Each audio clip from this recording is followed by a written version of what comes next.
우리가 이제 그 경매를 실전 투자를 하려면 우리가 기본적으로 알아야 될 그 배당 순위가 평등한 채권자와 후순위 채권자가 병존할 때 배당하는 방법.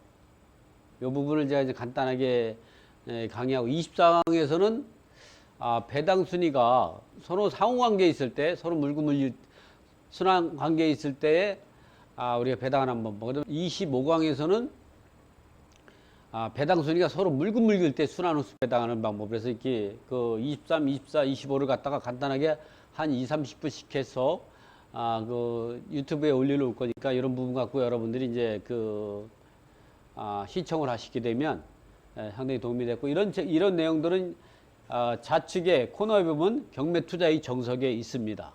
그래서 좀 어렵더라도 이 부분은 이제 경매 투자의 정석 시청이 나오나요? 네. 이 부분은 이제 경매 투자의 정석 460에서 465 페이지에 있는 겁니다. 그래서 꼭 필요한 내용이죠.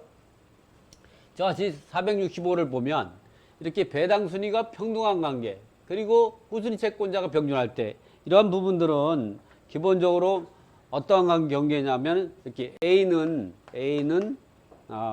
B하고 같고 B하고 동순이고, B는 C보다 우선하고 C는 A인 관계. 그러니까 A는 B하고 동순인데 B는 C보다 우선하고 C는 A보다 우선한 관계. 이렇게 보면 갑과압류 같은 경우를 보면 이 갑과압류가 있고, 이 갑과압류가 일반 채권으로 채권가압류를 했다면 처분금지 효력이 미쳐요. 가압류에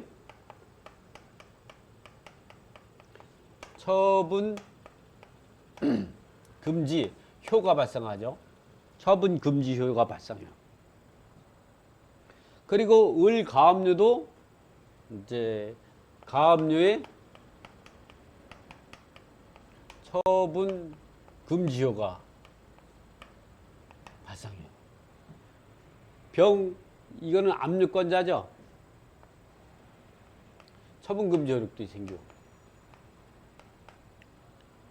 그리고 정집행권원도 처분금지 효력인데, 중요한 건 뭐냐면 이렇게 일반 채권자들 간에는 채권자 평등지가 해당이 되고, 이 가압류의 처분금지 효력 또는 이게 압류의 처분금지 효력, 이런 것들은 처분행위에만 해당이 되는 거예요.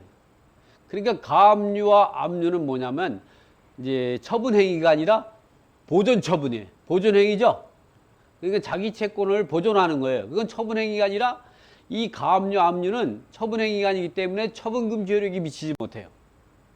가압류, 압류 상호간에는 처분금지 효력이 미치지 못하고, 가압류 이후에 담보물권이 설정이 됐다든가, 근저당이라든가 담보가 등이라든가 전세권 등이라든가, 또는 임차인의 확정일자 우선변제권이 있다든가, 또는 소유권이 제3자에게 바뀌었을 때의 처분금지 효력이 생기죠. 그런 건 처분권이 저당권을 설정한다든가, 확정일자를 설정한다든가, 또는 이제 그 담보가 등이 설정한다든가, 확정일자는 등기부에 등기되지 않지만 확정일자를 받으면 확정일자를 설정한 거와 똑같은 법적 효력이 생겨서 우리가 확정일자를 설정했다고 하죠.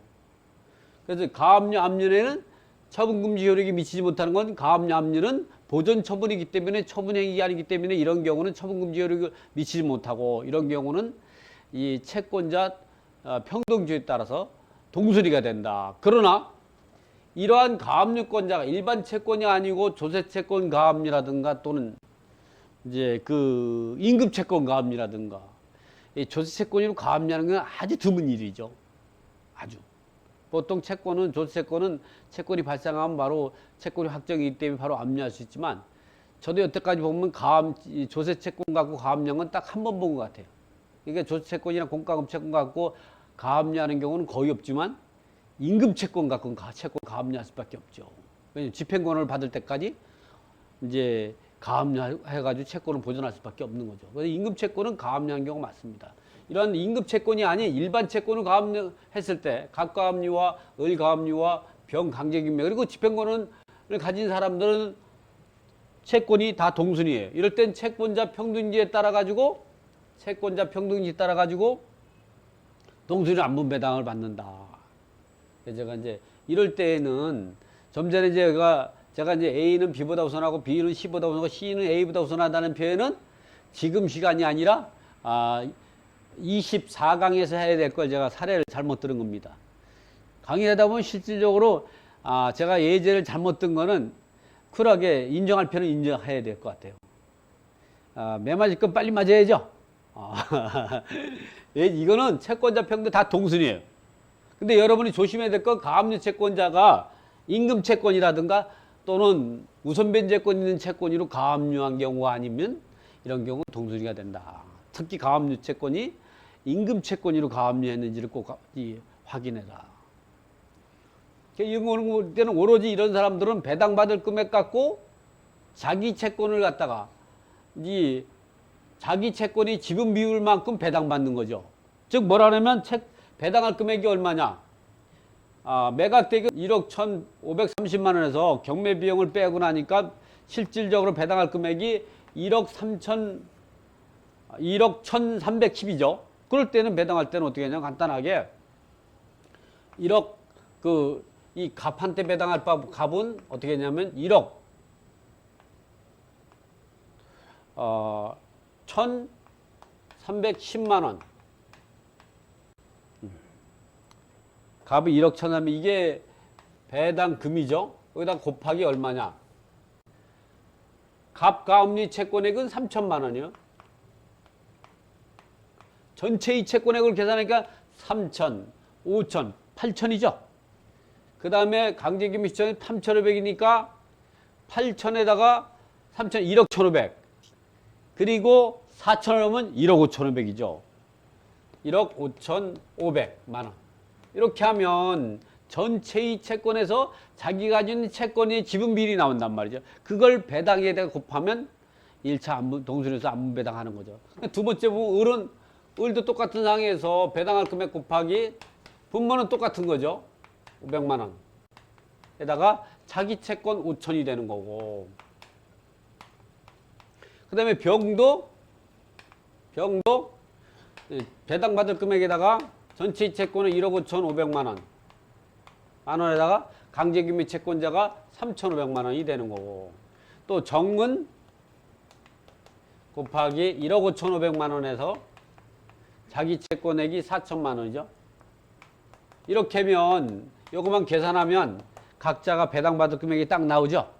이렇게 여러 중요한 게 채권자 평등시에는 배당할 금액에다가 전체의 이 배당에 참여할 채권자의 금액을 분모해 놓고 이 갑의 채권액을 분자, 을의 채권을 분자, 병의 채권을 분자, 그리고 정의 채권액을 분자해 놓으면 곱하면 되잖아요. 여러분 곱하기 할 줄 알죠? 곱하기 못 하시는 분 이렇게 하면 돼요. 그래서 제가 또 곱하기 못 하시는 분이 있을까 봐 설마 아니 곱하기 못하는 사람이 없겠죠.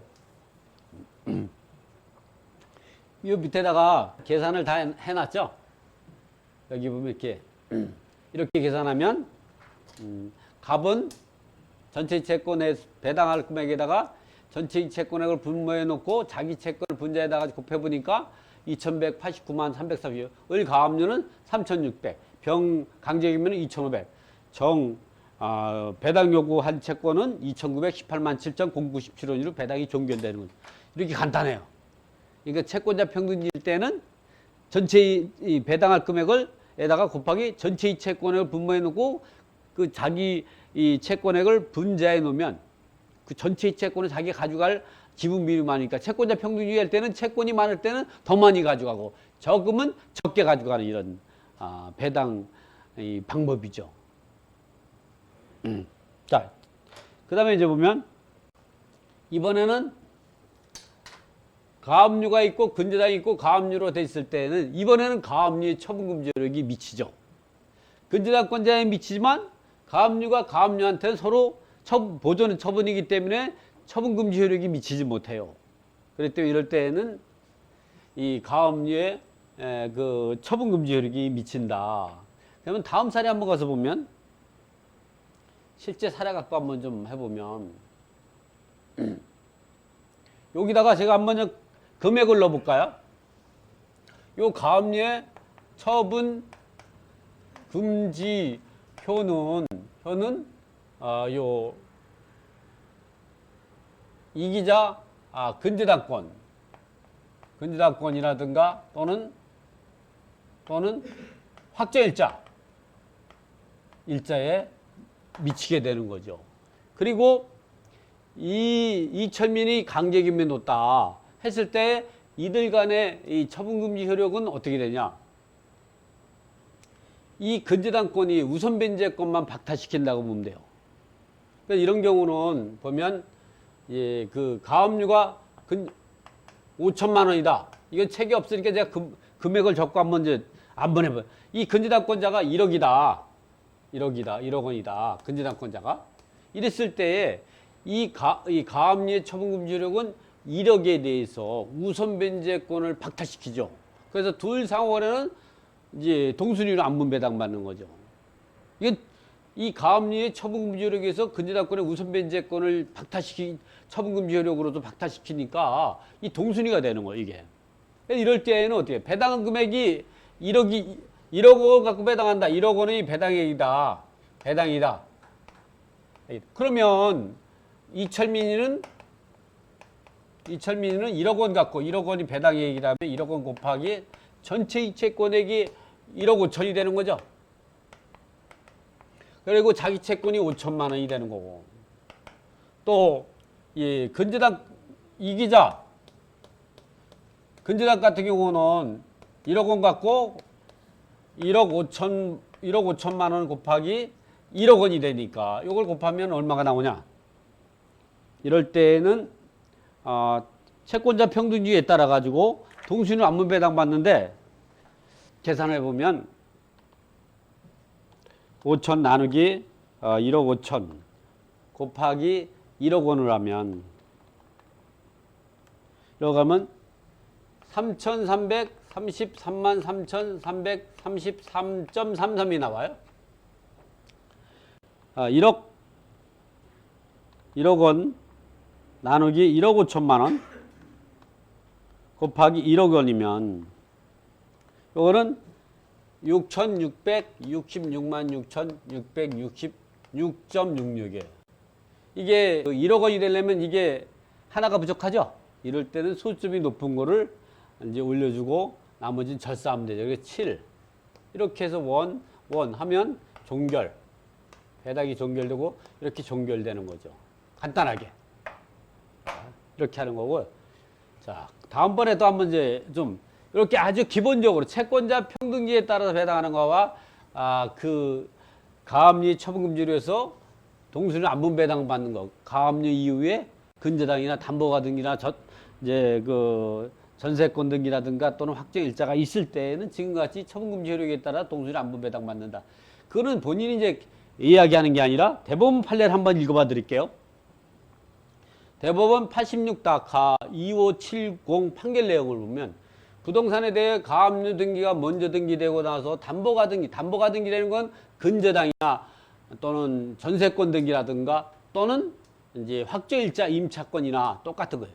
담보가 등기가 맞춰진 경우에는 그 담보가 등기는 가압류에 의한 처분금지 효력 때문에 집행보존의 목적을 가압류의 집행보존을 목적으로 하는 즉 가압류가 등기부에 등기되어 있는 그 채권 금액에 만큼만 처분금지 효력 때문에 그 집행부 목적을 달성하는 데 필요한 범위 내에서 그 가압류의 등기부에 등기되어 있는 채권 금액 범위 내에서 가압류 채권자에 대한 관계에서만 상대적으로 무효라고 할 것이고 따라서 담보가 등기권자가는 그보다 선순위인 가압류 채권자에 대항하여 우선해서 변제받을 권리가 없으나 한편 가압류 채권자 역시 우선 변제권을 가지는 권리가 아니기 때문에 가압류 채권보다 후순위 담보가 등기권자라 하더라도 법원의 최고에서 담보가 등기권자가 이제 채권 신고를 제출하면 가압류 채권자와 채권액을 비례하여 안분 배당하는 방법으로 배당해야 된다.